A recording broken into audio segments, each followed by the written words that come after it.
Go. Streaming from South Africa to the world. This is the Stonks Go Moon podcast. What just happened? We break it down so you don't have to. Welcome everyone to the Stonks Go Moon podcast. My guest today, Eric Vreeland, is the Chief Strategy Officer at Polyhedra Network. Welcome to the pod. Thank you very much, Rocco. Happy to be here. So I started talking about ZKPs, I think a year or two ago, and people were like, ZK what? And I think people are still going to, if you say ZKPs, they're going to still say, what the heck are you talking about? So I think today, let's break that, start before we fundamentally move to anything else. What exactly is zero knowledge proofs, ZKPs? Sure, absolutely. So zero knowledge proofs are the ability to prove a statement is true without revealing any additional information about what you're trying to prove. So a good example that someone told me recently was, let's suppose that you're colorblind and someone hands you two billiard balls and they say one of these is red, one of these is green. And I'm going to prove that to you without revealing any information. So one way that you, as the prover, could do this is you could put the two balls behind your back. Okay. And you could reveal one, and then you put it behind your back, and then you could either mix them up, or you could show them the same one again and ask them, did I change the ball that I'm showing you? And if they were two different colors, they would be able to tell you, yes, you switched the ball behind your back, or no, you didn't switch the ball behind your back. And they still are not revealing to you which one is red and which one is green, but they are verifying, in fact, that one of the balls is red and one of the balls is green. Right. So how does that work? How does that translate it to tech? Is it zeros and ones, or what are we talking about? Yes. So exactly what you're doing there's a number of different methods with which to do it. Okay. But, there is cryptography involved. And so you're committing to some information beforehand. You're generating a proof, and the verifier using that information that you committed beforehand is able to verify that your proof is true without actually having to recalculate and recompute. So one of the properties of snarks that is very important is that it's succinct. Now, let's say you wanted to... Sorry, what is a snark? Yeah. Succinct acknowledgement of and arguments of knowledge. So that is ZK snarks. So snarks are these ability to verify computation was done correctly, succinctly. And ZK adds this element of no other information is revealed. So for the succinct property, you can think about an example of this is a Sudoku puzzle. It could take you hours to solve a Sudoku puzzle, but you can verify very quickly that a Sudoku puzzle was done correctly. All you have to do is add up all the rows and columns and add up all the boxes and make sure that they sum to the specific number. Now, for you to redo that computation would take a lot of time, but for you to verify that computation was done correctly, you can do very quickly. And so the key element of, or one of the things that Snarks enables is for you to verify computation was done correctly in a very short amount of time. And so you can use this as it's related to the blockchain. Let's say you want to verify that a transaction is valid, or you want to verify consensus of a particular blockchain. You can do this by creating a zero knowledge proof or a ZK snark. And then you can verify that those computations were done correctly in a very efficient manner. Okay, but stupid question. I thought that's what we had blockchain for. It points to a ledger entry, sort of that is it. It's immutable. It can't be anything else. So why do we need ZKPs? So there are a lot of computation that would be incredibly expensive to do on chain. Okay. And so what what ZK snarks enable is for you to do this computation off-chain. Let's say you want to train an LLM off-chain, but you want to generate a proof that proves that the computation or that the training of the model was done correctly and that it was done using a data set that you had approved. You could create a proof and then you can post that proof on-chain and you can verify that proof on-chain. And so it allows you to unload a lot of this computationally intensive work off-chain and still make it verifiable on-chain. Okay, that makes 100% sense. Tell me, ZKPs the average user interface when I'm on the internet or I'm doing something crypto, whatever, I'm not really going to see it. So what are the use cases going to be? Meaning at what backends are ZKPs with some of the things I'm interacting with at the current stage, if that makes sense?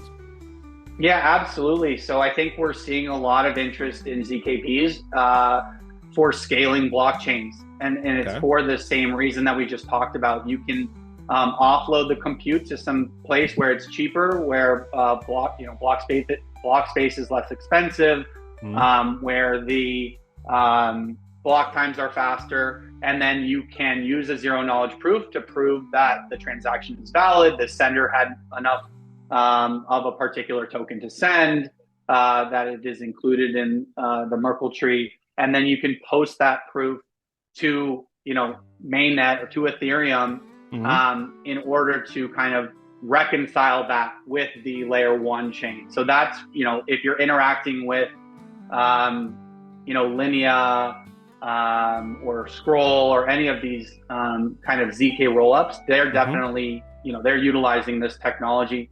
Another one is interoperability.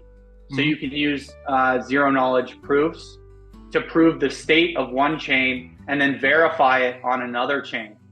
And so let's say you want to send 100 tokens from Ethereum to Arbitrum. Yeah. You can then create a zero knowledge proof that 100 tokens were burned or 100 tokens were locked on the sender chain.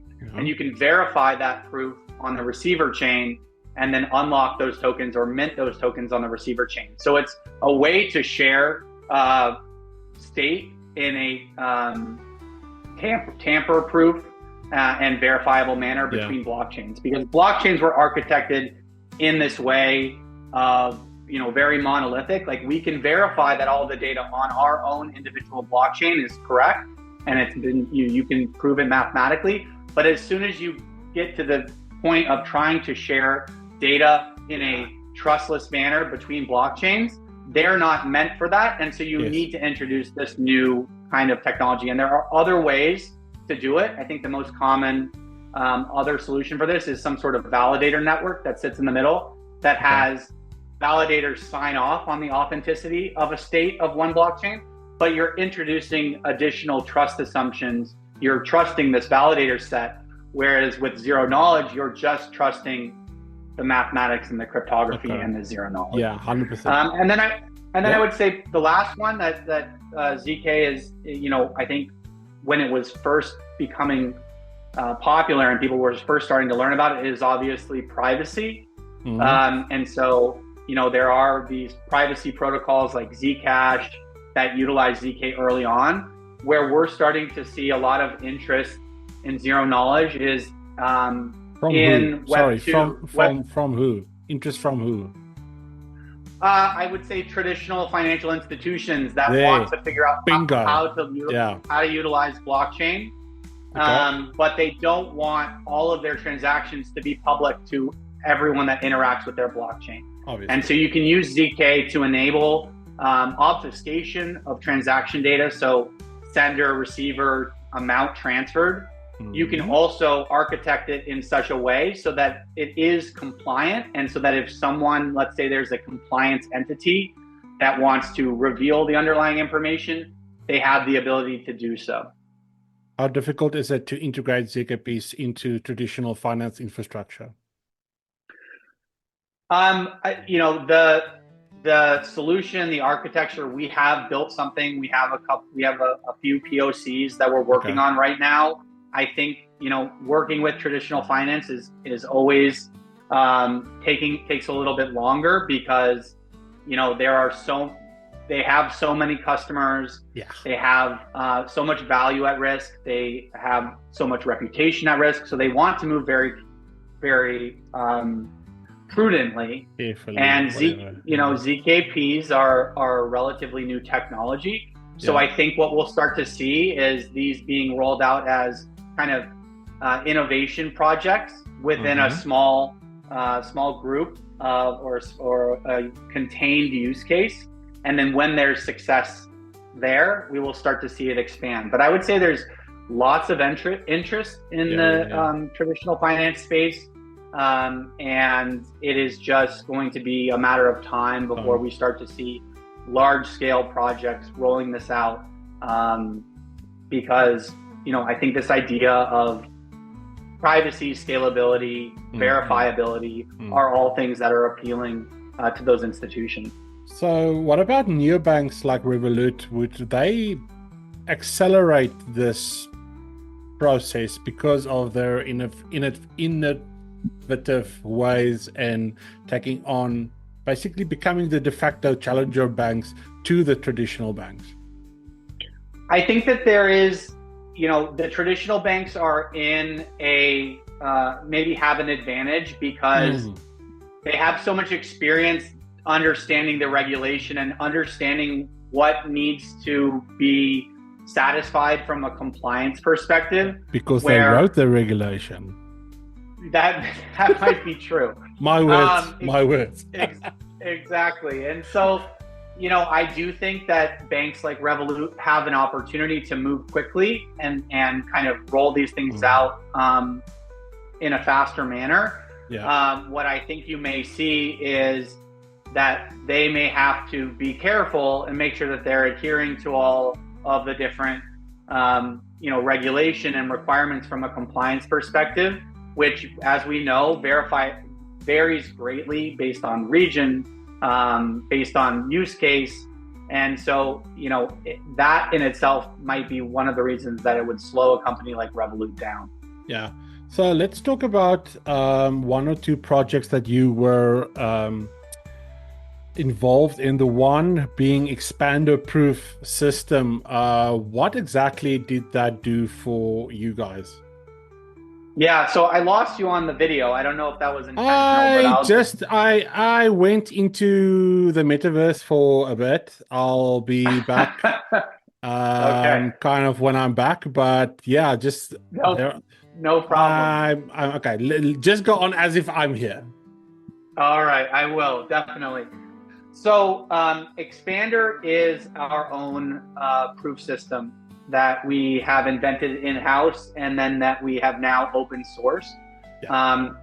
And it utilizes a technology called GKR, which allows for very efficient proof generation. So the key element that we were trying to focus on with Expander is the speed of proof generation. And why we were focusing on this was because of the first use case that we were going after, which was interoperability with our product ZK Bridge. And I explained earlier how it works with the generation of state and the sender and receiver chains. Yes. But as you know, if you have ever bridged assets, people don't want to wait for their assets to be bridged from one chain to another. No. In fact, that could be some of the most anxiety-inducing times in your, crypto interactions. If you are, especially if you're moving large amounts of money from one chain to another. And so we needed a proof generation and a proof system that could generate proofs very quickly. And so because we were born out of a research institution, our founders had the technical acumen to continue to innovate on GKR and to introduce some of our own optimizations into Expander. And because of that, we were able to kind of create a bridge that utilizes ZK, where ZK proof generation is not the bottleneck. In fact, all of our proofs can be generated, faster than the block time. Wow. Okay. And because of that, the ZK proof generation will never be the bottleneck. And so that's why we developed Expander. And now we are realizing that there are a lot of other use cases beyond interoperability where Expander could unlock use cases that were previously infeasible. And we're working on getting teams that are developing with ZK to adopt Expander as their proof system of choice. Oh, that's awesome. Then the second one being the work that you guys are doing with Google launching Proof Cloud. What's that? Of course. So you'll see a theme here. Our goal with Polyhedra is to make developing with ZK more accessible. And so with Expander, we focused on making them more performant so that they could satisfy a lot of these use cases that require high throughput or low latency. With Proof Cloud, we realized that another bottleneck or another hurdle for developers was the spinning up of the infrastructure or the cloud compute necessary to run a prover, because proof generation is a very computationally intensive process, costly and costly. And we also realized that with ZK Bridge, the demand for proofs can vary and fluctuate very wildly. During the daytime, it can be very high. At nighttime, it can be very low. If there's a airdrop, or if there's an event that causes people to move tokens from one chain to another, there can be a high demand. And so we would see that on average, the capacity for the compute that we were renting in the cloud was about 30%. And so we tried to think about ways that we could make this more efficient. And so one, we partnered with Google Cloud to use their infrastructure, working with their auto scaling tools. But as well, we realized that if we can have multiple projects utilizing the same compute, we can pack more proofs into an individual system. And so we can auto scale the number of systems that are, or computers that are running, and we can also optimize the amount of utilization on each of those systems as well. Oh, that's basically what it's about, right? It's that trying to bring down energy cost, energy consumption, energy cost, and all those things. Absolutely. And so we're really hoping, if you're a large company, if you're one of these ZK rollups, you're probably have a DevOps team. You're probably doing this all in-house yourself. But if you're an early stage company that is just getting started with implementing zero knowledge, you probably don't have the manpower or the expertise to want to do this yourself. And so that's really what we think that Proof Cloud enables, is for someone to quickly spin up the infrastructure that they need and to not spend a ton of money doing it. Man, I love it. The democratizing access. It's with such an awesome era that we're living in. Eric, thank you so much for joining me today. If the listeners want to connect with you or Polyhedra, where can they do that? Sure. On Twitter, Polyhedra is at PolyhedraZK, and I am at Vreeland, V as in Victor, Reeland. My DMs are open. Looking forward to talking with anyone. Awesome. I'm going to put all the links in the comments. Thank you so much for joining me today. And to our listeners, peace, love, and prosperity. I'll catch you in the next one.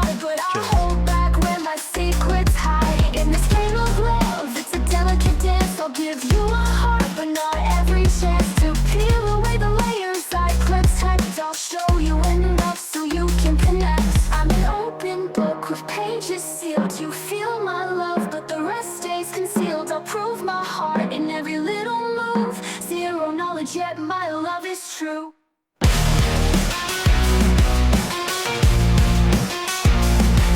Don't need to see the scars I've earned, or the battles fought where my heart is burned. With every word I let you in close, but some pieces of me I'll never expose. We dance around the edges of what's real. I'll share my life, but not every detail. I'll show you my love in every sign, but some parts of me will stay confined. I'm an open book with pages sealed. You feel my love, but the rest rest stays concealed. I'll prove my heart in every little move. Zero knowledge, yet my love is true.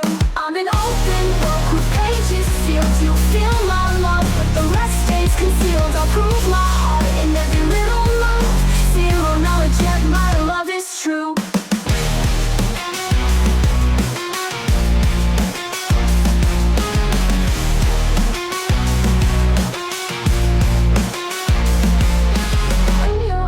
I feel the pull, but I won't let my guard be dull. You'll see my truth where it counts the most, but the rest of me, I'll hold it close. I'm an open book with pages sealed. You feel my love, but the rest stays concealed. I'll prove my heart in every little